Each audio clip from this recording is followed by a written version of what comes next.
Mel 2204, your pageant vlogger host. Subscribe! Magandang araw Pilipinas and good day pageant lovers! Congratulations Filipinas!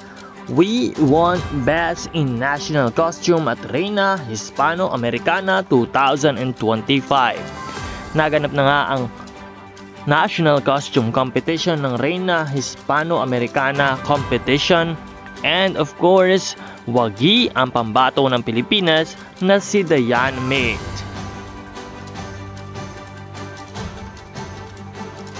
Ang isinuot na national costume ng ating pambato ay ang banaag na ginawa at dinisenyo ni Eran Montoya.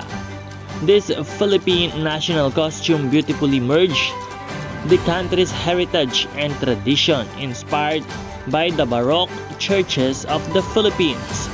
The gown is adorned with over 150,000 crystals, mimicking the vibrant stained glass windows.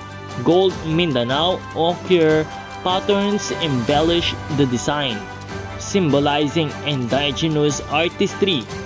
A salukot headpiece, traditionally worn by farmers, adds an agricultural touch, while feather pen and lamp accessories celebrate the muses of Filipino poetry.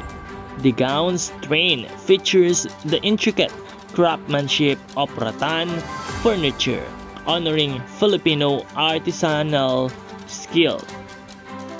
The costume is a stunning tribute to the nation's rich cultural legacy. Once again, congratulations to our Reina Hispano-Americana from the Philippines for winning the Best in National Costume. Patuloy pong mantabay sa channel na ito para sa mas marami pang mga updates. Huwag kalimutan mag-subscribe and hit the notification bell para updated sa mga bagong videos. Maraming salamat sa iyong panonood.